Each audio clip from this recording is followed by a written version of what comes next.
Hello everybody, welcome to Unacademy. Ladies and gentlemen, स्वागत आप सभी का हमारे अनअकैडमी परिवार पर। उम्मीद आपकी खुशहाली की। और मेरे प्यारे बच्चे, आप लोगों की पढ़ाई जमकर चल रही होगी और मैं जो पढ़ाई करवाने की कोशिश कर रहा हूं ना, आप लोगों को फ्री लेक्चर्स प्रोवाइड करके, उम्मीद मेरी कोशिश कामयाब हो रही होगी। सो मेरे प्यारे बच्चे, आप लोगों की फुल डिमांड पर कि हमें निखिल सर से सॉइल मैकेनिक्स पढ़नी है, उसी डिमांड को पूरा करने के लिए यहां इसी प्लेटफॉर्म पर अनअकैडमी की स्पॉन्सरशिप के अंदर सॉइल मैकेनिक्स के टोटल फ्री लेक्चर आप लोगों के लिए लेकर आया हूं। तो मेरे प्यारे बच्चे, इसी तरह का कंटेंट आप लोगों को जो मैं दे चुका हूं पहले, surveying engineering, irrigation engineering, highway engineering plus अब सॉइल मैकेनिक्स, इसी तरह का कंटेंट मुझसे पढ़ने के लिए अनअकैडमी के प्लेटफॉर्म पर मुझे फॉलो करो, निखिल गोयल सर्च करो, ताकि मेरी फ्री क्लासेस की नोटिफिकेशन आप लोगों तक आती रहे। और मेरे प्यारे बच्चे, यूट्यूब चैनल को सब्सक्राइब कर लीजिए, ताकि आप लोगों के समक्ष जितने भी हम फ्री लेक्चर लेते रहेंगे वो आप लोगों तक नोटिफिकेशन आती रहेगी। तो मेरे प्यारे बच्चे, जैसा कि आपको पीछे बैकग्राउंड दिख रहा है, आज मैं आप लोगों के लिए सॉइल मैकेनिक्स लेकर आया हूं। तो सॉइल मैकेनिक्स के सेशन में क्या पढ़ाने वाला हूं, बाद की बात है। सबसे पहले मैं आपको बताना चाहता हूं मेरे प्यारे बच्चे, अनअकैडमी के प्लेटफॉर्म पर मैं आप सभी के लिए ना अपना प्लस कोर्स लॉन्च कर चुका हूं। अगर कोई बच्चा मेरे प्लस कोर्स में जुड़कर मुझसे अपनी सिविल इंजीनियरिंग की तैयारी करना चाहता है, अपने थ्योरी के कंसेप्ट को बूस्टअप करना चाहता है, प्लस अपनी थ्योरी को प्रैक्टिकल से रिलेट करना सीखना चाहता है, तो अनअकैडमी के प्लेटफॉर्म पर मेरे प्लस कोर्स से जुड़ सकता है। ये मेरा कोड है NG लाइव। इस कोड के साथ आप लोगों को सिविल इंजीनियरिंग की तैयारी तो करवाई ही जाती है, प्लस आपको सिविल इंजीनियरिंग सिखाई भी जाती है। मेरा पूरा एम रहता है कि जो भी बच्चा मेरी गाइडेंस में आए, मैं उस बच्चे को फुल ट्रेन करके भेजूं, ताकि फ्यूचर में जिस भी डिपार्टमेंट में उनकी जॉब लगती है वहां पर अपने रिस्पेक्ट गेन कर सके। सिंपल सी बात है। देखिए, जितना ज्यादा काम आता होगा उतनी ज्यादा इज्जत बनेगी। ठीक है। सो मेरे प्यारे बच्चे, याद रखना है आप लोगों को NG लाइव। अच्छा, इसका एक छोटा सा बेनिफिट और आता है कि जब आप लोग इस कोड को अप्लाई करते हैं ना, चाहे आप किसी भी एग्जाम में अप्लाई करो, आपको 10% का डिस्काउंट अवेल होता है ओवरऑल कॉस्ट पर। तो कोड क्या है? NG लाइव कोड है। नाउ मेरे प्यारे बच्चे, कौन कौन से कोर्सेज हैं जिसमें ये कोड अप्लाई किया जा सकता है? सर, अनअकैडमी पर ना 32 प्लस कोर्सेज की तैयारी करवाई जाती है टॉप एडुकेटर द्वारा। तो 32 प्लस कोर्सेज में आप इस कोड को अप्लाई कर सकते हैं, NG लाइव कोड को 10% डिस्काउंट को अवेल करने के लिए। कोई आपका भाई बंधु, कोई आपका दोस्त पढ़ाई करना चाहता है, तैयारी करना चाहता है और एक ऑफिसर बनना चाहता है, तो वो अनअकैडमी पर आ सकता है। इंडिया के बेहतरीन एडुकेटर अनअकैडमी पर आप लोगों को पढ़ा रहे हैं। तो मेरे प्यारे बच्चे, मैं भी पढ़ा रहा हूं। मेरा कोड है NG live, Nikhil Goyal live, NG live. याद रखना है आप लोगों को। जब आप पेमेंट करेंगे ना मेरे प्यारे बच्चे, गेट सब्सक्रिप्शन पे क्लिक करने के बाद इस तरह का पेज खुलता है। तो जब आप इस तरह के पेज को देखेंगे तो यहां एक ऑप्शन आता है हैव अ रेफरल कोड का। जब आप यहां पर NG लाइव पुट करेंगे, जैसी पुट करेंगे मुस्कुराइएगा, चेहरे पर एक मुस्कुराहट अच्छी लगती है, सुंदरता बढ़ती है। क्यों? क्योंकि 10% का डिस्काउंट मिलता है। सर, एक साल की कॉस्ट 5400 रुपए पड़ती है। 5400 में क्या क्या मिलता है? सर, सब कुछ मिलता है जो तैयारी करने के लिए जरूरत होती है, कॉपी पेन को छोड़ के। कॉपी पेन के लिए पैसा मिलता है 10% ऑफ का। ठीक है।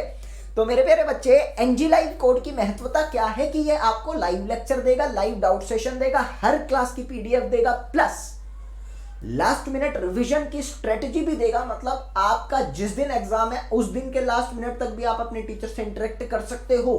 फ्री टेस्ट सीरीज भी देता है। ये सब कुछ जो भी आप लोगों को तैयारी करने के लिए जरूरत होती है, वो सब कुछ आपको इस NG लाइव कोड से मिलता है। याद रखिए, NG लाइव कोड बेहतरीन कोड है। तो मेरे प्यारे बच्चे, अब बात आती है कि सॉइल मैकेनिक्स के सेशन में आप लोगों को सब कुछ पढ़ाया जाएगा। 15 से 20 लेक्चर की कोशिश करूंगा कि पूरी सॉइल मैकेनिक्स कंप्लीट कर दूं। और एक बात और, ये पेड कंटेंट है। Paid content in the sense, मैं अपने पेड वाले स्टूडेंट्स को इस एनर्जी से पढ़ाता हूं, इतने ढंग से पढ़ाता हूं। तो मेरी गुजारिश आप सभी से, वीडियो को शेयर करना मत भूलना, हर दोस्त तक वीडियो को पहुंचाना, क्योंकि मैं चाहता हूं देश में उन बच्चों तक वीडियो पहुंचे जो बच्चे पढ़ना चाहते हैं लेकिन पढ़ नहीं पाते। तो आप लोग मेरी मदद करिए इस छोटी सी चीज में और मैं आपकी मदद करूंगा आपकी तैयारी में। इसी तरह मदद करने से दोनों की गाड़ी आगे चलेगी और देश का भला होगा, बिकॉज देश है तो हमें, सिंपल सी बात है। ठीक है, तो चलिए मेरे प्यारे दोस्तों, सॉइल मैकेनिक्स के सेशन को स्टार्ट करते हैं और हम अपनी पढ़ाई को उम्दा तरीके से करते हैं। फेलियर क्या होता है, ठीक है। तो अभी मेरी इस बात को समझने की कोशिश करना आप लोग की वेज फेलियर मैंने क्या कहा था। सपोज ये आपकी दीवार है और इस दीवार के पीछे जो है ये आपकी मिट्टी भरी हुई है। आपको मैंने कहा था whenever there is a failure of the soil, तो सॉइल आपकी दीवार अगर आगे आती है तो सॉइल कुछ इस टाइप से शेप में आपका फेलियर शो करता है, ये मैंने आपको बताया था। और ये थीटा क्या होता है, थीटा को हम कहते हैं एंगल ऑफ इंटरनल फ्रिक्शन। आज थोड़ा सा नया लैपटॉप लाया हूं तो दिक्कत हो रही है थोड़ी सी लिखने में, आई होप कोई प्रॉब्लम नहीं है, कंप्रोमाइज आप लोग कर लोगे, ठीक है। तो एंगल ऑफ इंटरनल फ्रिक्शन हम इसको कहते हैं। अब मैं आप लोगों को इसकी प्रैक्टिकल इमेज दिखाने जा रहा हूं कि एक्चुअल में वेज फेलियर क्या होता है और क्यों हम इसको जानते हैं, कैसे जानते हैं, थोड़ा फेमिलियर होंगे। आपको पिक्चर दिख रही होगी यहाँ पर मेरे प्यारे बंधुओं, और इस पिक्चर के अंदर दिख रहा है कि ये जो वॉल है, ये वॉल एक्चुअली में यहाँ पर इंक्लाइंड है। आप देखेंगे वर्टिकल से थोड़ी सी ये इंक्लाइंड आ रही है। इस वॉल को अगर आप देखेंगे तो ये वर्टिकल से थोड़ी इंक्लाइंड जा रही है, यानी ये कौन सा केस है आपका, जाहिर सी बात है यहाँ पर स्टूडेंट्स को पढ़ के समझ आ जाएगा, this is the case of active pressure. Now you can say that this is active pressure. क्यों? क्योंकि A4 एक्टिव और A4 आगे की तरफ जा रहा है। अभी बात को समझना, ये मिट्टी पीछे सीधी थी और ये घर पहले सीधा था लेकिन अब टेढ़ा हो गया है। क्यों? क्योंकि इसके नीचे की मिट्टी यहां से डिस्प्लेस कर चुकी है और ये क्या है, ये एक वेज की शेप बना रहा है। Now ladies and gentlemen, this wedge is actually making an angle theta with respect to horizontal and the wall is making an angle theta with respect to the vertical. I can say that कि इसी veg shape को actual में मैं कहता हूं veg failure, और मुझे पूरी उम्मीद है कि समझ आ गया होगा। इसी को मैं कहता हूं वेज फेलियर। क्लियर है? ये चीज आपको कोई डाउट तो नहीं आ रहा? समझ आनी चाहिए एक एक चीज, तो आप लोगों को चीजें क्लियर होती रहेगी, कोई डाउट नहीं है। चले, अब एक्चुअली में मैं आपको थोड़ी सी इसकी प्रैक्टिकल सिग्निफिकेंस बताता हूं कि अभी करते क्या है, इसके अंदर अभी तक आपने किया क्या है। मैंने कल आप लोगों को जब अर्थ प्रेशर थ्योरी पढ़ाई थी, कंसेप्ट को क्लियर करना, बड़ा बेहतरीन कंसेप्ट समझाने जा रहा हूं जो शायद प्रैक्टिकली नहीं पता होता। पता तो है, दिमाग में नहीं आया होता कि ये आपकी मिट्टी है और इस मिट्टी की वजह से आपके इस वॉल पर कोई प्रेशर एक्ट हो रहा है, ऐसे, ठीक है। अभी मैं आपको कहता हूं कि due to the pressure it is in the rest condition, no movement of the wall is taking place here, so I am saying that it is in the rest condition now. जब ये rest condition पर होगी तो आपको मैंने कहा था इस पर नेट प्रेशर फोर्स कितना पड़ता है, नेट प्रेशर फोर्स पड़ता है हाफ गामा एच स्क्वायर, ये कोई डाउट तो नहीं है, इनटू में के नॉट। अभी एक्चुअली में अगर मैं इसका प्रेशर डायग्राम बनाना चाहता हूं तो वो प्रेशर डायग्राम आपका किस तरीके से बनता है, कुछ इस तरीके से आपका प्रेशर डायग्राम बनेगा। ये बात आपको भी पता है। क्यों? क्योंकि मैंने कल ही आपको बताया था कि अगर ये वॉल की हाइट मेरी एच है तो unit weight of the soil is gamma, तो नीचे कितना प्रेशर पड़ता है, गामा इंटू एच इंटू के नॉट, और टोटल प्रेशर फोर्स आता है हाफ इंटू के not into gamma into H square. ठीक है, ये कोई दिक्कत तो नहीं है। तो अभी ना क्लियर करते हैं इस डाउट को, एक्चुअली में क्या है ये। मैं एक ही बात बताना चाहता हूं, अर्थ प्रेशर में आपने पढ़ा क्या, आपने मिट्टी पर लोड लगाया था और वो मिट्टी एक्चुअली में आपकी एक्सपेंड करने की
कोशिश कर रही थी, जिसके कारण आपकी बॉल हिल रही थी। यही कंसेप्ट था हमारा।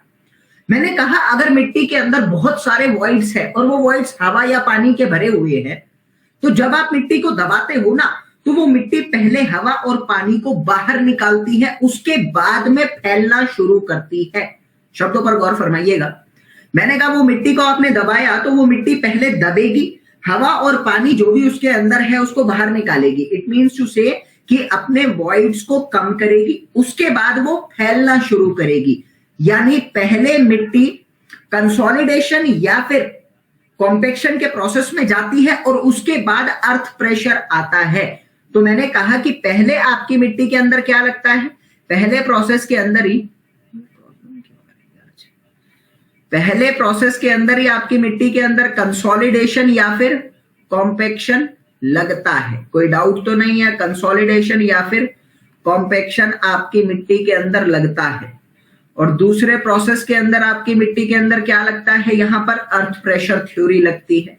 अब इस प्रोसेस को और डिटेल में समझेंगे, दुनिया की किसी किताब में ये चीज नहीं लिखी है और ना ही कहीं लेक्चर में पढ़ने को मिलेगी, क्योंकि एसएससी में नहीं पूछता ये सब, इसलिए पढ़ाते नहीं है।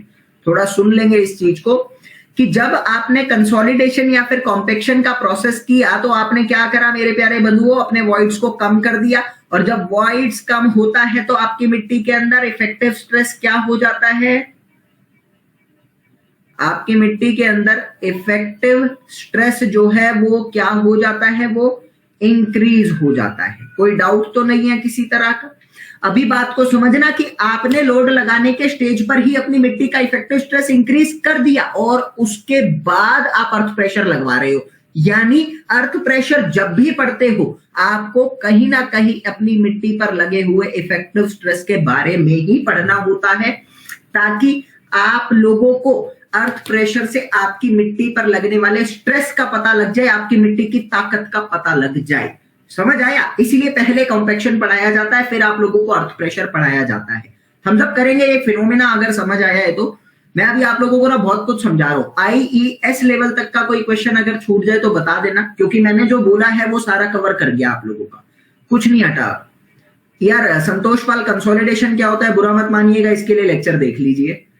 क्या कर रहे हो आप, जब मिट्टी को दबाते हैं तो मिट्टी में दबा हुआ पानी निकलता है, मिट्टी बैठती है, उस प्रोसेस को कहते हैं कंसोलिडेशन। ठीक है, अब आगे की बात को समझते हैं। यहां से आज नया लैपटॉप है, प्रॉब्लम हो रही है, कंफर्टेबिलिटी नहीं आ रही है।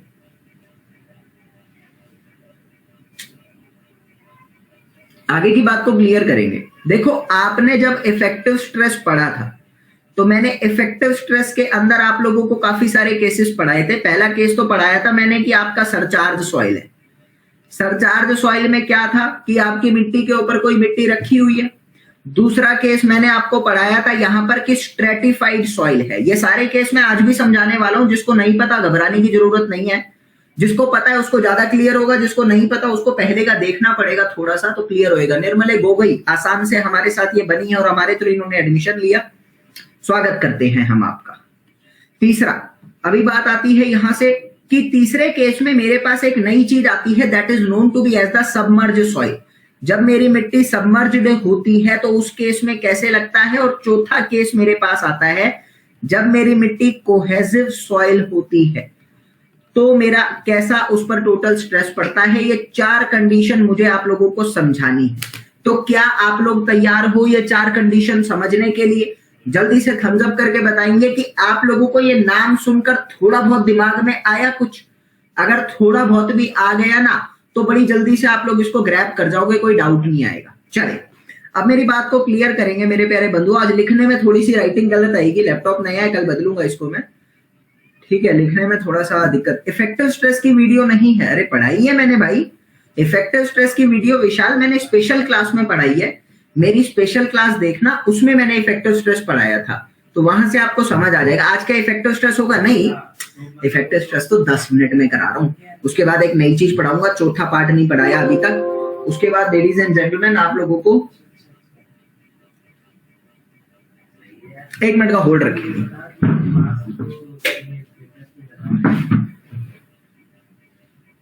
चले, अभी बात आती है प्यारे दोस्तों यहां पर कि सबसे पहला केस लेते हैं कि मेरे पास एक मिट्टी है,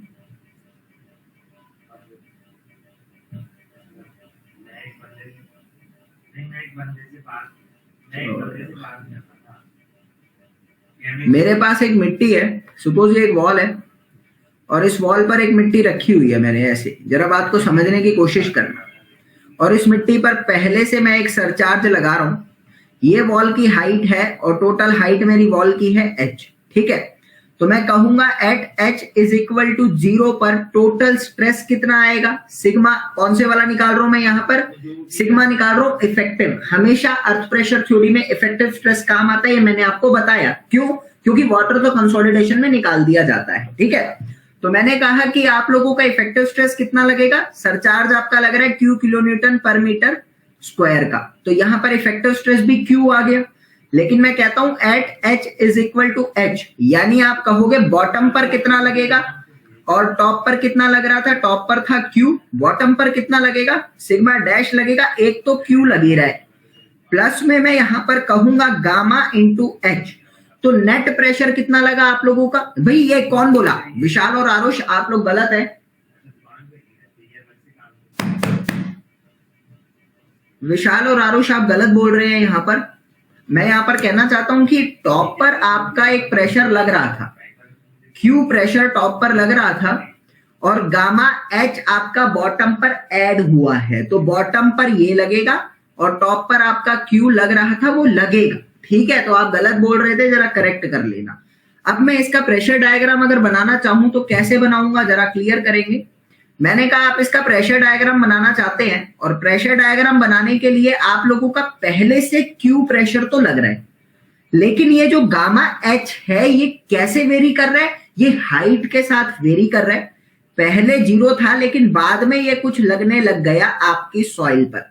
यानी ladies and gentleman have a concentration here कि टॉप पर आपका प्रेशर जो था वो Q लग रहा है, लेकिन बॉटम पर आपका Q और गामा H साथ में लग रहा है। लेकिन अभी आपको पता है कि we actually calculate in earth pressure manner, so हम लोगों को अर्थ प्रेशर कॉफिशिएंट से मल्टीप्लाई करना पड़ता है ना ये चीज। तो मैं क्या कहूंगा प्यारे दोस्तों कि अगर मैं इसकी बात करना चाहूं तो टॉप पर मेरा कितना लगता है यहां पर K नॉट इंटू Q और बॉटम पर मेरा नेट स्ट्रेस कितना लग रहा है यहां से K not into Q plus में गामा H। तो इस तरह का मैं टोटल इफेक्टिव स्ट्रेस मिट्टी पर लगने वाला निकालता हूं। अंकित साहू और जगविंदर स्वागत है, बहुत दिन बाद आप हमारे साथ यहां पर बने। ये चीज आप लोगों को समझ आई, जल्दी थम्स अप करके बताएंगे। बाकी प्रेशर कैसे निकालते हैं वो मैं आपको बता देता हूं, जल्दी से थम्स अप करके बताते रहो, साथ के साथ समझ आता रहेगा। अब इस डायग्राम को देखना, बड़ी दिक्कत हो रही है आज लिखने में हमें। इस डायग्राम को जरा देखते हुए चलना आप लोग। मैं कहता हूं आपका टोटल प्रेशर अगर आपको निकालना है तो टोटल प्रेशर फोर्स मैं कहता हूं निकालो। कैसे निकाला जाता है total pressure force, total area ना, अरे बताया तो था, एरिया ऑफ स्ट्रेस डायग्राम। जो भी आपका ये स्ट्रेस है उसका एरिया जो होगा ये टोटल प्रेशर फोर्स बताएगा। तो आप क्या कहोगे यहां से प्यारे दोस्तों कि टोटल एरिया क्या होगा, डायग्राम में देखते हुए चलना।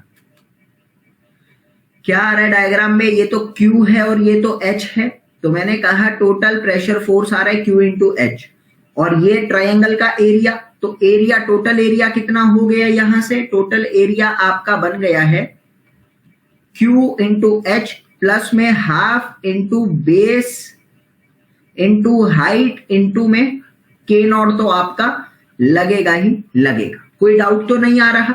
तो ये तो K नॉट तो लगेगा, ये एक्टिव प्रेशर और रेस्ट कंडीशन प्रेशर कॉफिशिएंट है, तो ये हुआ आपका नेट प्रेशर फोर्स। अभी बात आती है यहां पर आप लोगों का गेट जैसे पेपर के लिए इंपॉर्टेंट बनता है, एक पार्ट कराऊंगा, ज्यादा नहीं करा रही है।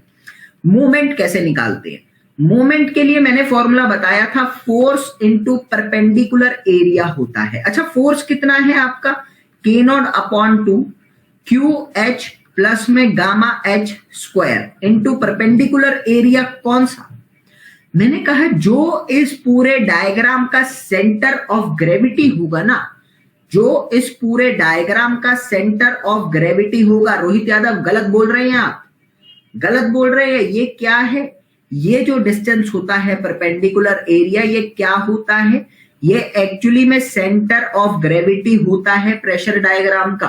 तो वो कैसे निकालते हैं, वो बहुत इजी है। मैं यहां से कहना चाहूंगा सेंटर ऑफ ग्रेविटी अगर आपको निकालना है तो उसके लिए फॉर्मूला लगाओ, section formula, late it be the CG point मैंने कहा। और सीजी पॉइंट आप कैसे निकालते हो? सीजी पॉइंट निकालने के लिए फॉर्मूला निकाल सकते हो a1x1 प्लस a2x2 अपॉन में a1 plus a2। When I will solve it, a1 कितना है q into h into x1 कितना होगा h/2। कैसे? यहां से q इंटू h तो एरिया हो गया, हाफ पर लाई करेगा ना बॉटम से, तो मैंने कहा ये अभी प्लस में हाफ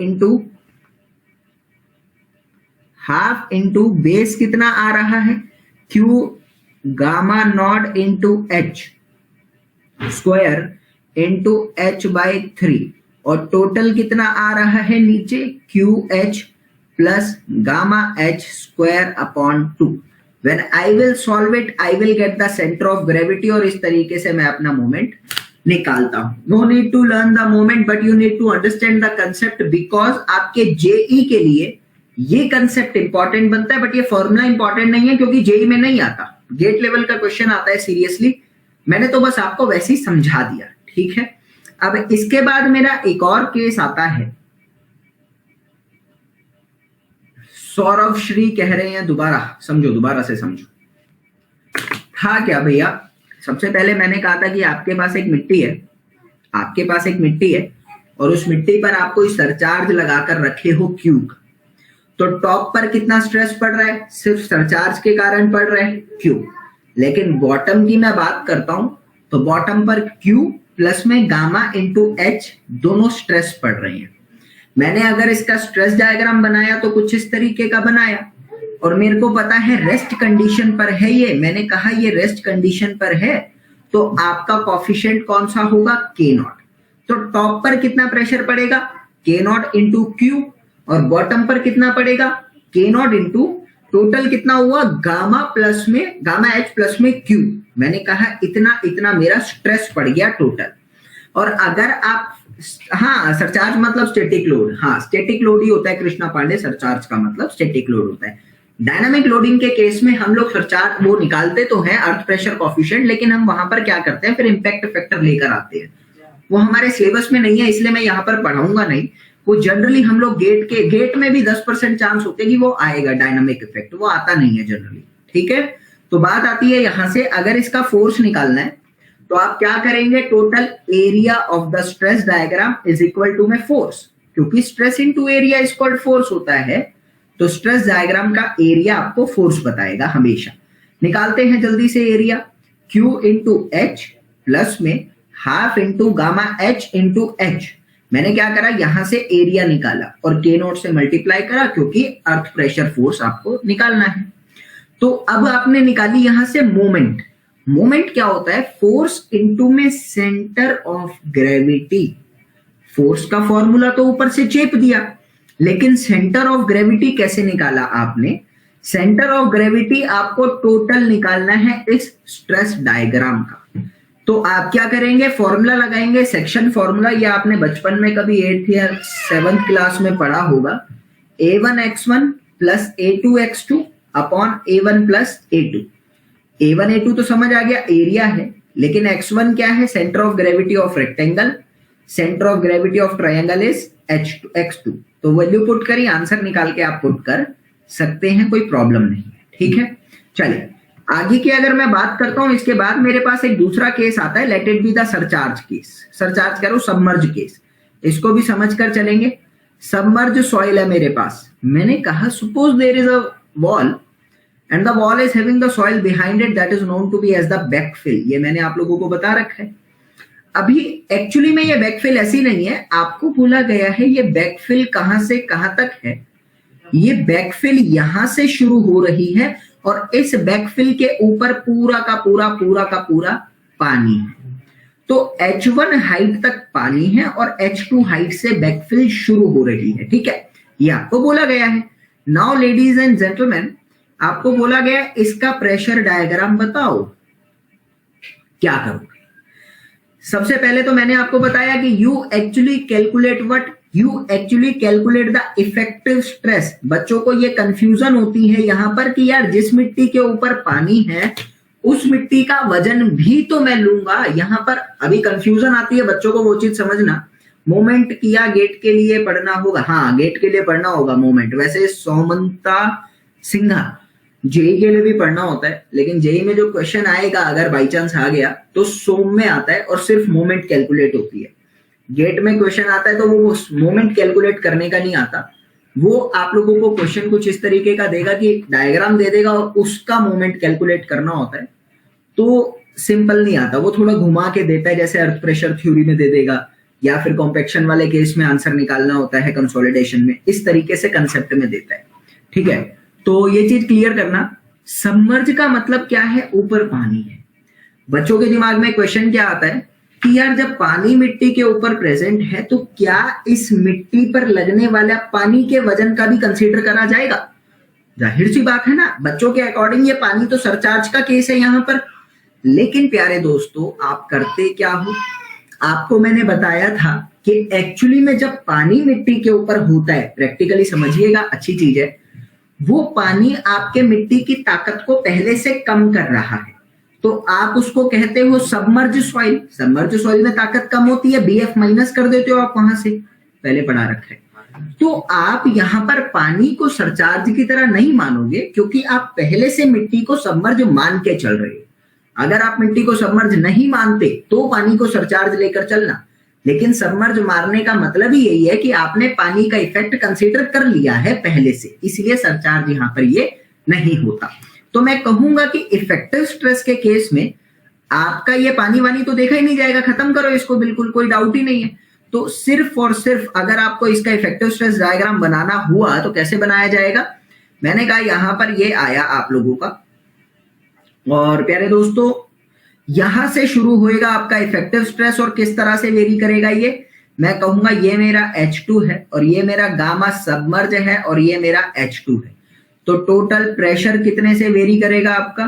टोटल प्रेशर वेरी करेगा यहां पर K0 इंटू में गामा, ये K0 है, इंटू गामा इंटू में H2 का होल स्क्वायर अपॉन 2। ये क्या है? टोटल प्रेशर फोर्स आएगा। समझ आया कि नहीं आया? इंपॉर्टेंट है।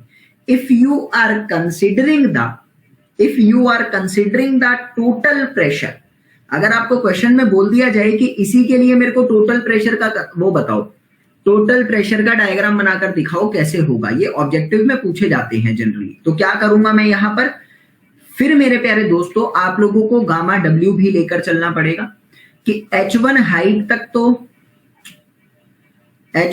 तक तो आपका पानी है, और उसके बाद आपकी मिट्टी है जो कि है सैचुरेटेड। तो मैं कहूंगा इस तरह का डायग्राम आप कैसे बनाएंगे कि H1 हाइट तक तो पानी है, उसके बाद जो जा रहा है वो गामा सैचुरेटेड जा रहा है, तो कुछ इस तरीके का वो वेरी करेगा। अभी हम बनाकर देखते हैं तो ज्यादा क्लियर होगा हम लोगों को ये चीज।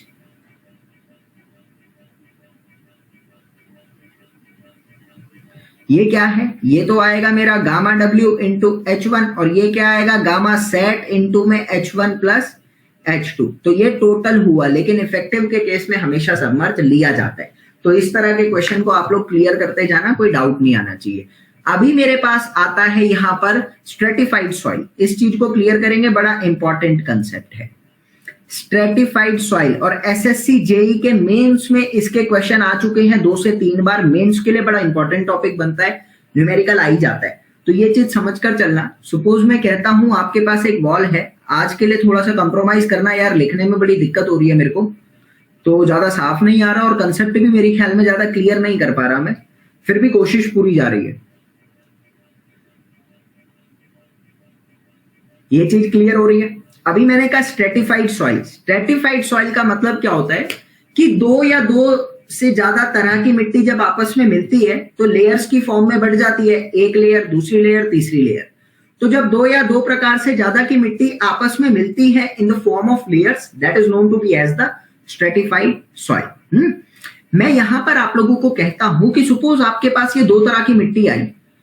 कैसी मिट्टी आई? 2 तरह की मिट्टी आई। एक मिट्टी है आपके पास जिसका यूनिट वेट यहां पर कुछ और है।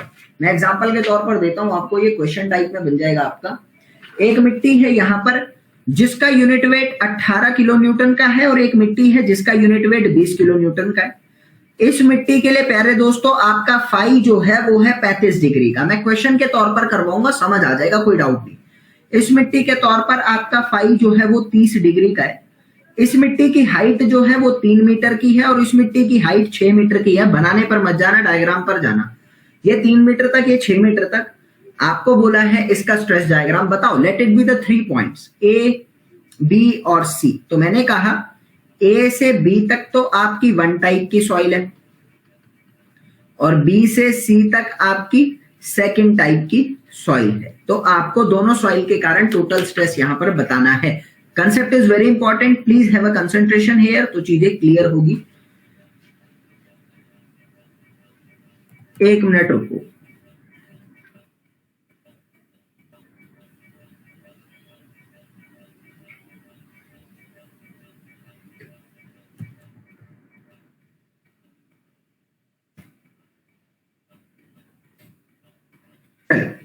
अभी बात आती है प्यारे दोस्तों कैसे इसको हम सॉल्व करेंगे, वो चीज समझना।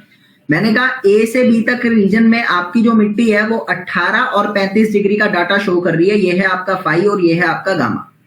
और उसके बाद ये मिट्टी की हाइट कितनी है, 3 मीटर है। तो सिंपल तरीके से आप इसका स्ट्रेस डायग्राम निकाल सकते हो। मैंने कहा 0 मीटर पर टोटल सिग्मा डैश कितना आएगा, 0, क्योंकि कोई मिट्टी नहीं है। और 3 मीटर पर कितना आएगा, 3 मीटर पर आएगा के नॉट इंटू में गामा इंटू में एच, यही आएगा ना। तो मैं सॉल्व कर लेता हूं।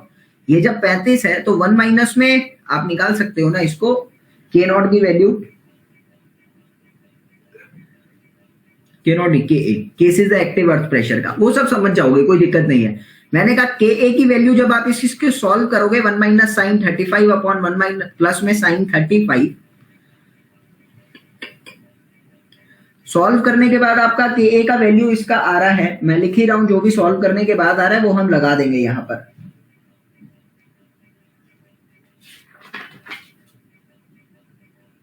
.27 के ए का वैल्यू इसका आ रहा है 0.27। ठीक है यार, थोड़ा कंप्रोमाइज करना, आज तो बड़ी प्रॉब्लम हो रही है मेरे को ही। तो when I will put the value here 0.27 into में 18 इंटू में 3, when I will solve it, मेरे को एक प्रेशर की वैल्यू मिल रही है और वो वैल्यू आ रही है 14.58 किलो न्यूटन पर मीटर स्क्वायर की। ठीक है, अब एक चीज को समझना कि इस पॉइंट पर, ये बी पॉइंट है, बी से जस्ट थोड़ा सा ऊपर, मेरी इस बात को समझना, मैंने कैपिलरी एक्शन में ये चीज आपको क्लियर करवाई थी। बी से जस्ट थोड़ा सा ऊपर आपका जो प्रेशर पड़ रहा है वो कितना है, मैंने कहा अबव बी। अबव बी जो आ रहा है वो है 14.58 किलो न्यूटन पर मीटर स्क्वायर का प्रेशर। अब एक चीज समझना, ये जो ऊपर की मिट्टी है ये नीचे वाली मिट्टी के लिए सरचार्ज का काम करेगी कि नहीं करेगी? सिंपल सी बात है। अमन गोस्वामी, बहुत लेट कर दिया आपने। ऊपर वाली मिट्टी नीचे वाली मिट्टी के लिए सरचार्ज का काम करेगी कि नहीं करेगी? करेगी। क्यों? क्योंकि ऊपर भी तो एक मिट्टी है, उस मिट्टी को आप दबा रहे हो, उस मिट्टी पर लगने वाला इफेक्टिव स्ट्रेस नीचे वाले के लिए तो वजन का काम कर रहा है ना। तो आप कहोगे कि ऊपर वाली मिट्टी नीचे वाली के लिए सरचार्ज का काम तो करेगी ही करेगी, इसमें किसी तरह का कोई शक नहीं है। ठीक है, तो मैंने कहा प्यारे दोस्तों कि अभी बी के ऊपर मेरा ये आ रहा था। अब मैं आप लोगों को यहां पर दिखाना चाहता हूं कि जस्ट बिलो बी अगर आप करते हो, मैं यहां पर कहता हूं कि जस्ट बिलो बी, अभी मैं चलता हूं तो क्या बनेगा मेरा यहां से, एक तो मैं कहता हूं बी पर ही एट 3 मीटर पर अगर आप देखते हो तो कितना प्रेशर आएगा। बी से नीचे जब आप आते हो, इस कंसेप्ट को समझने की कोशिश करना, दोबारा समझा दूंगा थोड़ा बहुत, लेकिन अभी क्लियर करना कि जब मैं बी से नीचे आया, कोई दिक्कत नहीं है यार, वो वैल्यू इधर उधर हो जाएगी, लेकिन कंसेप्ट समझो। बी से नीचे आया तो मिट्टी दूसरी तरीके की है, मिट्टी का फ्रिक्शन एंगल दूसरा है, तो वहां पर कोएफिशिएंट ऑफ फ्रिक्शन अलग लगेगा, जाहिर सी बात है। तो अभी प्यारे दोस्तों जो आप लोगों का 3 मीटर पर केस लगेगा, लेकिन सेकंड टाइप सॉइल में लगेगा, उधर आपका के ए का वैल्यू 1/3 आएगा। साइन 30 के केस में 1/3 आता है। तो आप कहोगे यहां पर कि अभी जब आप 3 मीटर पर प्रेशर निकाल रहे हो तो gamma into H plus Q not into में के नॉट ए के बराबर रहेगा, तो गामा इंटू 0 तो 0 प्लस में 14.58 अपॉन में 1/3 करूंगा, तो आंसर सॉल्व करने के बाद इसका मेरा आ रहा है 4.87 किलो न्यूटन पर मीटर स्क्वायर। यानी दूसरी सॉइल में जस्ट बी के थोड़ा सा नीचे, मतलब बी पॉइंट पर ही, बी पॉइंट दो सॉइल में मिल रहा है आपका, बी पॉइंट दो सॉइल में मिल रहा है, एक तो सॉइल 1 और एक सॉइल 2। तो मैंने सॉइल 1 का अलग निकाला और सॉइल 2 में बी पॉइंट पर आपका इतना प्रेशर लग रहा है। लेकिन अभी मैं बात करना चाहूं यहां पर, तो मैं क्या कहूंगा, अब मुझे बिल्कुल बॉटम पर निकालना है at h is equal to 9 metre पर।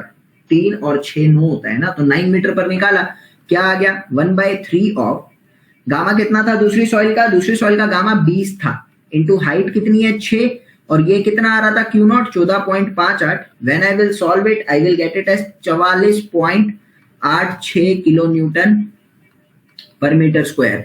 Sir 1/3 again please, Saurabh Malik इसमें क्या अगेन बताऊं, 1/3 कहां से आया? देखो दूसरी सॉइल के लिए ना आपको गिवन था, उसमें आपका फ्रिक्शन एंगल 30 डिग्री है, तो जब फ्रिक्शन एंगल 30 डिग्री है तो ये फॉर्मूला होता है के ए का 1 minus sine theta upon 1 plus में साइन थीटा, थीटा की जगह 30 लगाया तो दूसरी सॉइल के लिए के ए 1/3 आ गया।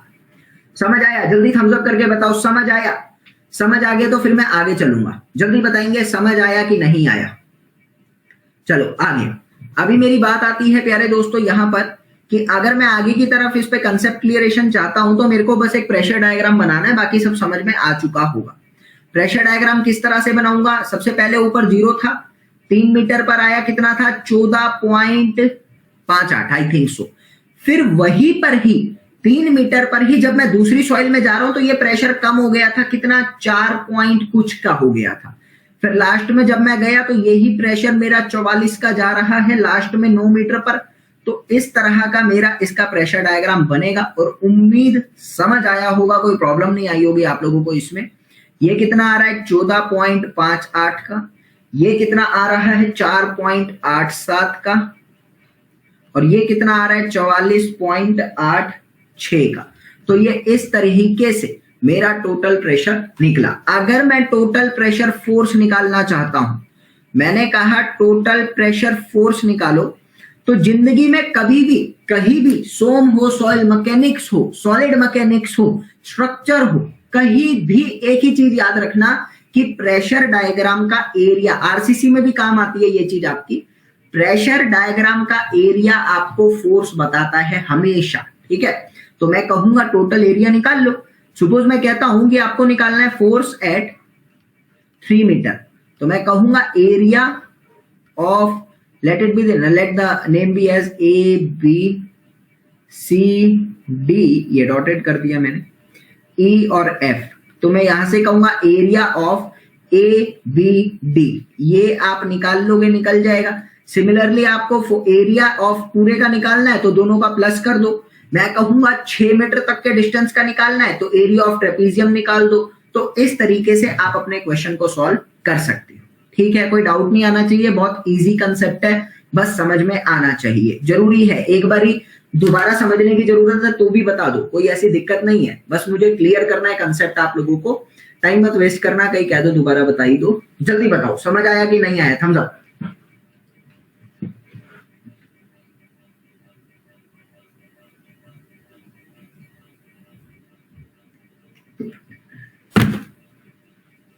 चलिए करके दिखा दो सर इसे। अरे संतोष पाल भाई क्या कह रहे हो, करके दिखा दो इसे। कल जब लेक्चर लेने आऊंगा ना तो मैं एक पेपर पे करके फोटो लगा दूंगा, अभी करने में 10 मिनट लग जाएगा यार। ये एरिया निकालना है भाई, half into base into height का फॉर्मूला लगाना है। कर क्या रहे हो, half into base into height का फॉर्मूला लगता है। प्लीज संतोष पाल ये मत कहो, आपको चाहिए तो मैं कल के लेक्चर में पेपर लगा दूंगा तो क्लियर हो जाएगा, कोई दिक्कत नहीं है। ठीक है संतोष पाल, बुरा मत मानना, वो हो जाएगा क्लियर। नेक्स्ट क्वेश्चन, क्वेश्चन नहीं कंसेप्ट को ही समझते हैं। अब चौथा कंसेप्ट मेरा क्या बचा था कि आप लोगों को कोहेसिव सॉइल के बारे में पढ़ना है। देखो सबसे पहले तो मैं एक बात कहना चाहता हूं यहां पर कि whenever I talk about the cohesive soil, तो कोहेसिव सॉइल के केस में आप लोगों का कुछ केस अलग ही बनते हैं। सबसे पहले तो एक फॉर्मूला लिखवाता हूं कि आपको पता है σ1 इज इक्वल टू σ3 इंटू में 10 स्क्वायर 45 प्लस में 5/2 प्लस में 2c10 45 प्लस में 5/2। ये पता है आप लोगों को, कोई दिक्कत तो नहीं है। अभी मैं आपको कहता हूँ इसी फॉर्मूले को थोड़ा मॉडिफाइड करके लिखना चाहूँ तो मैं क्या लिखूंगा, टेन स्क्वायर की जगह मैं ऐसा लिख सकता हूँ 1 प्लस में साइन फाइव अपॉन 1 माइनस में साइन फाइव, कई बार कर चुके हैं हम ये चीज, प्लस में 2c, इसकी जगह मैंने लिखा 1 प्लस में साइन फाइव, या इसको मैं ऐसा भी तोड़ सकता हूँ कॉस फाइव अपॉन 1 माइनस में साइन फाइव। प्लीज आप लोग इसको याद रखना, बहुत काम की बात है। अब एक्चुअली में ना प्रैक्टिकल समझने की कोशिश करो पहले, फिर थ्योरी की तरफ मैं बाद में आऊंगा। सपोज मैं कहता हूं कि ये मेरी मिट्टी है और ये मिट्टी कैसी है, पूरी की पूरी पीछे की तरफ कोहेसिव सॉइल है।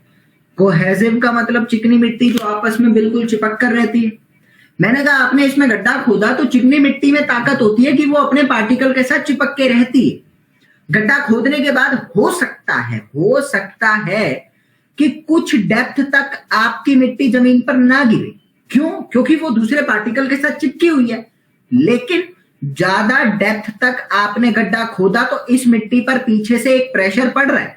आपको भी पता है कि इस मिट्टी पर यहां से प्रेशर पड़ता हुआ नजर आ रहा है। तो एक टाइम तो ऐसा आएगा कि आप ज्यादा हाइट तक इसको खोद रहे हो तो प्यारे दोस्तों आप लोगों की ये मिट्टी जमीन पर गिरना शुरू कर देगी। तो यहां पर आपका एक टास्क क्या बनता है, you need to find the maximum depth of excavation. आपको यहां पर निकालना होता है मैक्सिमम डेप्थ ऑफ एक्सकवेशन, कितना खोद सकते हो ताकि आपकी मिट्टी स्टेबल रहे। अनसपोर्टेड लेंथ कहते हैं उसको, शब्दों पर गौर फरमाओ। डेप्थ ऑफ एक्सकवेशन ताकि मिट्टी ना गिरे, मेरे को कोई सपोर्ट देने की जरूरत ना पड़े, उसको कहते हैं अनसपोर्टेड एक्सकवेशन। ठीक है, तो वो कितनी होती है और कैसे निकालते हैं, किस कंसेप्ट पर बेस होती है, वो चीज मैं यहां पर समझाऊंगा आपको। टास्क समझ आया, करता क्या हूं क्या नहीं करता मैं यहां पर। अब आपको एक चीज तो पता है कि प्यारे दोस्तों ये कहीं ना कहीं मिट्टी आगे की तरफ गिरने की कोशिश कर रही है। अब आ जाओ टोटल अपना पूरा कंसेप्चुअल थिंग्स पर। मैंने कहा ये मिट्टी आगे गिर रही है और जब ये मिट्टी आगे गिरेगी तो कौन सा केस बनेगा, जाहिर सी बात है एक्टिव प्रेशर केस बनेगा। और एक्टिव प्रेशर केस के केस में क्या होता है प्यारे दोस्तों, आपका हॉरिजॉन्टल स्ट्रेस ज्यादा कि वर्टिकल स्ट्रेस ज्यादा, जल्दी बताएंगे यहां पर। मैंने कहा एक्टिव के केस में वर्टिकल स्ट्रेस ज्यादा होता है कि हॉरिजॉन्टल स्ट्रेस ज्यादा होता है? वर्टिकल ज्यादा होता है, कोई दिक्कत नहीं, चलो बच्चों ने मेरे को बता दिया वर्टिकल ज्यादा होता है। लेकिन यहां पर पूरा का पूरा केस किस कारण से आ रहा है, आप ऊपर से तो कोई मिट्टी नहीं डाल रहे। तो मैंने कहा यहां पर ये एक्टिव प्रेशर केस तो बना, लेकिन आप लोगों को ये चीज समझानी है कि अगर ये मिट्टी ना गिरे, एक्चुअल कंडीशन की मैं बात करना चाहूंगा, प्रैक्टिकल समझना इस कंसेप्ट को। एक्चुअल कंडीशन क्या बन रही है आपकी, एक्चुअल कंडीशन आपकी रेस्ट कंडीशन बना रही है, यानी कोई मूवमेंट नहीं होनी चाहिए, जब तो वॉल स्टेबल रहेगी। अगर गिर गई तो एक्टिव, नहीं गिरी तो स्टेबल। और रेस्ट कंडीशन में मैं ये लिख सकता हूं कि अगर मैं यहां पर कहता हूं कि मेरा नेट हॉरिजॉन्टल प्रेशर 0 बन जाए, अगर नेट हॉरिजॉन्टल प्रेशर अगर 0 आ गया तो ये मिट्टी रेस्ट पर रहेगी, गिरेगी नहीं। यानी इस मिट्टी पर कोई भी प्रेशर अलग से नहीं पड़ रहा, ये बिल्कुल रेस्ट पर रहेगी। तो एक केस समझ में आता है कि अगर मैं अपनी इस मिट्टी पर हॉरिजॉन्टल स्ट्रेस 0 लगाता हूं तो ये मिट्टी नहीं गिरेगी। तो वो कौन सी ऐसी कंडीशन है जहां पर आपका ये स्ट्रेस 0 होता है, उस कंडीशन को मुझे फाइंड करना है। तो ये चीज कैसे निकालते हैं वो चीज अब मैं क्लियर करूंगा। ठीक है, चले तो कंसेप्ट की तरफ भागते हैं।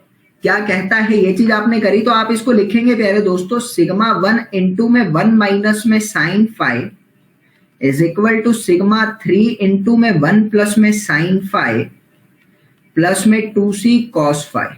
कोई डाउट नहीं। जब इसको और ज्यादा मॉडिफाई करने की कोशिश करूंगा तो मेरे पास इसका क्या रीजन बनकर आता है प्यारे दोस्तों, मैं लिखता हूं सिग्मा 3 इज इक्वल टू में सिग्मा 1 इंटू में 1 माइनस में साइन फाइव अपॉन में 1 प्लस में साइन फाइव प्लस में, मैंने 1 प्लस में साइन फाइव से मल्टीप्लाई कर दिया इसको। ठीक है, तो मैं यहां पर लिखूंगा 2c कॉस फाइव अपॉन में 1 प्लस में साइन फाइव। कोई डाउट नहीं। तो अभी इस चीज को और क्लियर करता हूं मैं यहां से। मैं कहूंगा एक इक्वेशन आपकी बनी है sigma 3 is equal to sigma 1 minus में साइन फाइव अपॉन में 1 प्लस में साइन फाइव माइनस में 2c इंटू में cos phi अपॉन 1 प्लस में sin phi, ठीक है। अरे तो आप यहां से क्या लिखने वाले हो, late it be the pressure. इसको मैंने कहा कि जो मेरा नेट हॉरिजॉन्टल प्रेशर पड़ रहा है ये क्या है, यहां पर सिग्मा 3 मेरा सिग्मा एच के बराबर है और सिग्मा 1 मेरा सिग्मा वी के बराबर है। तो मैं इसको ऐसे लिख सकता हूं ना, sigma H is equal to sigma V into ये क्या है, ये के ही तो है pressure coefficient in the active state, minus में 2c और ये क्या है 2c। मैं इसको लिखूंगा cos phi अपॉन में 1 प्लस में sin phi। इसको मैं एक्चुअली में लिखता हूं यहां पर tan 45 माइनस में 5/2 ये होता है, ठीक है। तो मैं इसको क्या लिखूंगा यहां पर, sigma H is equal to sigma V K A minus में 2c रूट के ए। ये आपकी एक इक्वेशन निकल कर आई। लिखने में थोड़ी सी प्रॉब्लम, लिखावट आज बहुत गंदी, नो डाउट, लेकिन कंप्रोमाइज करेंगे इसमें भी नो डाउट, ठीक है। तो ये आपका निकल कर आया। अब इस इक्वेशन की तरफ से हम क्या समझने वाले हैं, मेरे पास ओरिजिनल इक्वेशन क्या आ रही है यहां से कि sigma H is equal to में सिग्मा वी के ए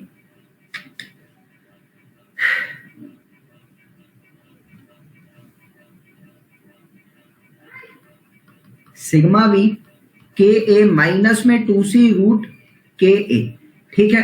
तो अभी प्यारे दोस्तों आप यहां से जानते हो, अगर मैं at H is equal to 0 की बात करता हूं तो आपका सिग्मा एच नेगेटिव जा रहा है। आपने कहा आप सिग्मा वी 0 रखोगे यानी एच इज इक्वल टू 0 करोगे तो सिग्मा वी 0 रहेगा ना, ऊपर टॉप पर तो कोई प्रेशर है ही नहीं। तो ये कितना आ रहा है, नेगेटिव आ रहा है। अब ये नेगेटिव क्या बताता है, ये नेगेटिव प्यारे दोस्तों आप लोगों को बताता है यहां पर कि आपका जो स्ट्रेस है ये रिवर्स डायरेक्शन में लग रहा है। ये स्ट्रेस आपका रिवर्स डायरेक्शन में लग रहा है। अब इस चीज को समझकर चलना प्रैक्टिकली बड़ी इंपॉर्टेंट बात है। मैंने कहा एक्चुअल में आपका स्ट्रेस कहां लग रहा था, मिट्टी पर। एक्चुअल में मिट्टी के कारण जो स्ट्रेस लगता था प्यारे दोस्तों वो आगे की तरफ लगता था। लेकिन दो चीजें समझना, प्रैक्टिकली समझाऊंगा, ये कहीं भी किसी किताब में दुनिया में नहीं लिखा। दो स्ट्रेस है, एक है मिट्टी के वजन के कारण जब मिट्टी दबती है तो आगे की तरफ उसको पलटने की कोशिश कर रही है, एक है मिट्टी का वजन, दूसरा है मिट्टी की पकड़। तो वजन के कारण जो स्ट्रेस लग रहा है वो इधर लग रहा है और कोहेजन के कारण जो स्ट्रेस लग रहा है वो इधर लग रहा है। तो एक पॉइंट ऐसा है, या तो कोहेजन बड़ी है या फिर वजन बड़ा है या दोनों बराबर हैं।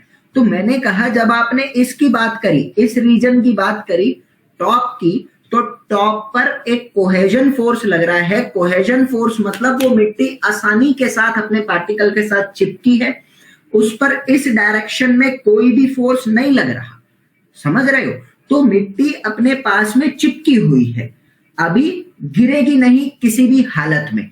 तो मैंने कहा कि टॉप पर जब आप आए तो टॉप पर आने के बाद मिट्टी पर एक रिवर्स डायरेक्शन में फोर्स लगा और वो किस कारण से आया है, कोहेजन के कारण से आया हुआ फोर्स है। लेकिन अभी आपको मैं बताना चाहता हूं कि जैसे ही आप नीचे आ रहे हो, ये तो सिर्फ मैंने टॉप की बात कर दी, जैसे ही आप नीचे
आते जा रहे हो आपका वजन बढ़ता जा रहा है, और जब वजन बढ़ रहा है तो आपकी मिट्टी पर प्यारे दोस्तों एक वर्टिकल फोर्स भी पड़ रहा है।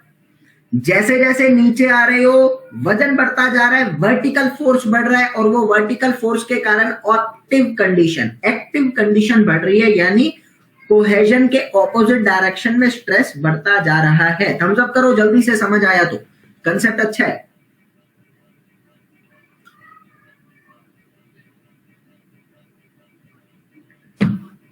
है ना? तो मैंने कहा कि अभी पहले तो वो कोहेजन के कारण चिपका था, लेकिन जैसे नीचे आओगे कुछ हाइट पर आपका वो कोहेजन कम होता जा रहा है, और वो एक टाइम पर आकर वो पूरा जीरो बन जाएगा। एक टाइम पर आकर पूरा जीरो बन जाएगा। तो अभी वो कौन सी हाइट है जहां पर वो जीरो बनता है?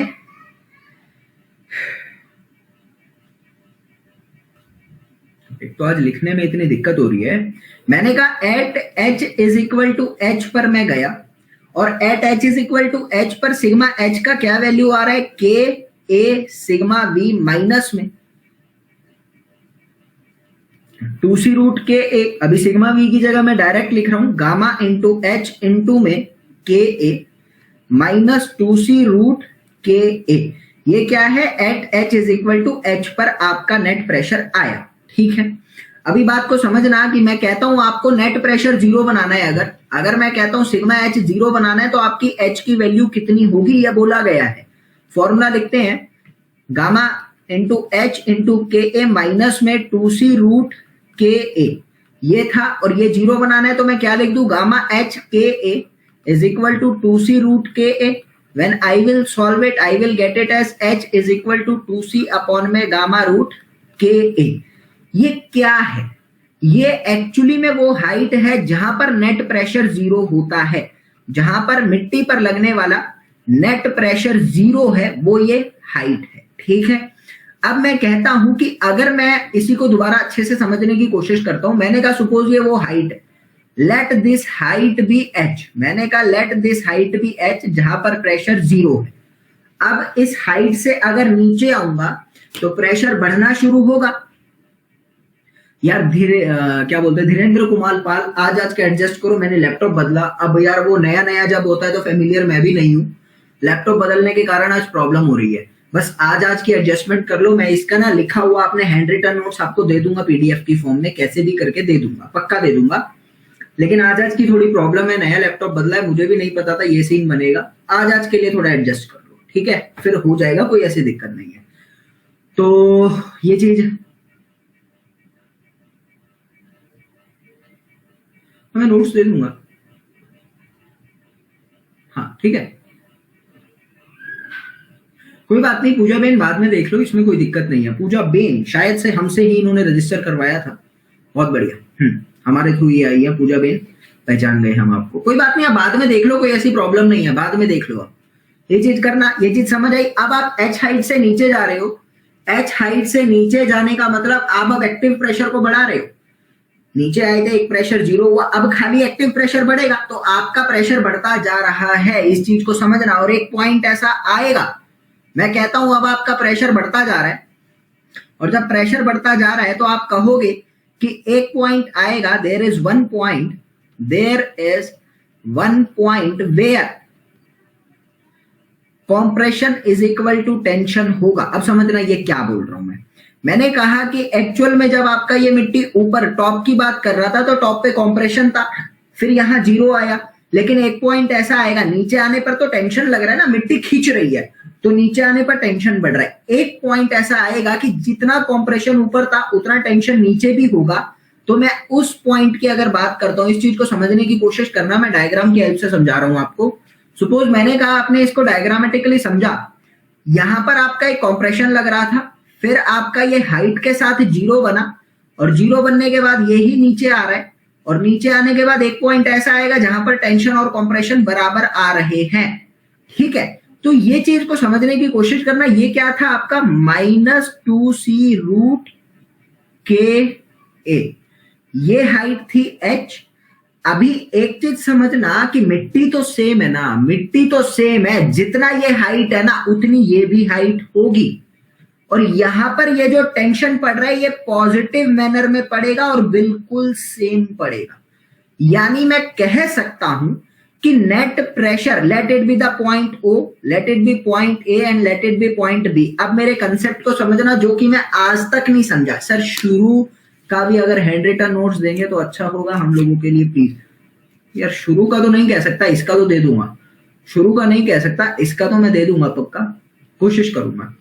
अभी एक चीज को समझना जो आज तक मैं ही नहीं समझा था, पहली बार समझाऊं मैं ये। मैंने कहा कि एट पॉइंट O की अगर मैं बात करता हूं,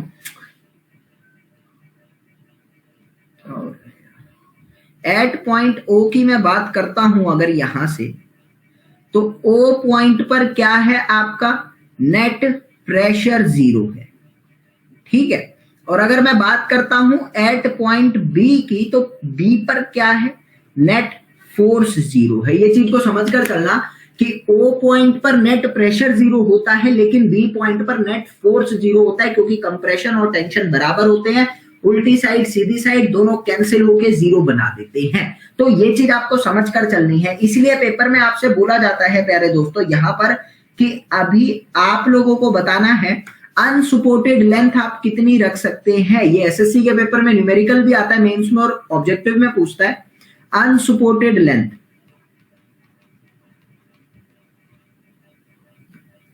अनसपोर्टेड लेंथ कितनी होगी आपकी, late it be the Z, और Z क्या है ट्वाइस ऑफ H के बराबर। जहां पर नेट फोर्स 0 होता है, ये चीज ध्यान रखेंगे, जहां पर नेट फोर्स 0 होता है उसको कहते हैं अनसपोर्टेड। और नेट फोर्स 0 के लिए 2 × 2c बाय गामा रूट के एक फॉर्मूला होता है, फॉर्मूला बनता है 4c बाय गामा रूट के। ठीक है, ये चीज आप लोगों को क्लियर करनी है। जल्दी थम्स अप करके बताएंगे ये चीज समझ आई क्या? कोई डाउट नहीं होना चाहिए, आप लोगों को समझ में आनी चाहिए। पेपर में आती है ये, आप लोगों की पेपर में आती है, ठीक है। तो मैं अभी आप लोगों को अगर समझाना चाहूं तो ये पूरी हाइट कितनी है आपकी, ये पूरी हाइट है आपकी Z और ये हाइट है आपकी H0 या H। ये चीज आपको समझ आनी चाहिए। चलिए आगे की अगर मैं बात करूं तो कुछ न्यूमेरिकल बेसिस चीजें हैं, क्लियर करवा देता हूं जल्दी जल्दी से। आज के लिए क्षमा चाहूंगा बस, और कुछ नहीं। कंसेप्ट तो क्लियर करना पूरा, लिखावट मैं दे दूंगा, कोई ऐसी दिक्कत नहीं। सो मेरे प्यारे बच्चों, उम्मीद आप लोगों को सेशन पसंद आया होगा। जो भी कंटेंट मैंने प्रोवाइड करने की कोशिश करी, जो फैक्ट, जो गुण बातें बताने की कोशिश करी, वो आपके समझ में आ गई होगी। इसी तरह के कंटेंट को सीखने के लिए, पढ़ने के लिए, समझने के लिए, सिविल इंजीनियर बनने के लिए अनअकैडमी के प्लेटफॉर्म पर मुझे फॉलो करिए, निखिल गोयल सर्च करिए और मेरे प्लस कोर्स से जुड़ सकते हैं। या आपका कोई दोस्त है वो भी जुड़ना चाहता है तो वो भी जुड़ सकता है अनअकैडमी पर। किसी भी कोर्स में ये कोड अप्लाई करो, NG लाइव। इस कोड को अप्लाई करने से मेरे प्यारे बच्चे 10% का इंस्टेंट डिस्काउंट मिलेगा ओवरऑल कॉस्ट पर। और मैंने आपको क्या कहा था, मुस्कुराइएगा, हमेशा मुस्कुराते रहिए। क्यों? क्योंकि चेहरे अच्छे लगते हैं। न जाने दिल से आवाज निकलती है तेरे चेहरे से, नजर नहीं हटती नजारे हम क्या देखें। भाई साहब जबरदस्त लाइन है। तो इसी के साथ आप लोगों को शुक्रिया कहना चाहूंगा मेरे साथ इस सेशन में बनने के लिए। हंसते रहो, मुस्कुराते रहो, खेलते रहो, पढ़ते रहो, संस्कार गेन करते रहो और देश के लिए कुछ करना है, इसी फील के साथ आगे बढ़ते रहो। चलिए प्यारे दोस्तों, जय हिंद जय भारत। इसी तरह के कंटेंट के लिए आप YouTube को सब्सक्राइब करिए, वीडियो को लाइक जरूर करना यार, क्योंकि मैं चाहता हूं कि हर बच्चे तक ये वीडियो पहुंचे और लाइक करे, क्योंकि मैंने बड़ी मेहनत से बनाई है और आगे भी ऐसे ही बनाता रहूंगा, क्योंकि मुझे अपने देश के बच्चों को पढ़ाना है। बाय प्यारे दोस्तों, जय हिंद।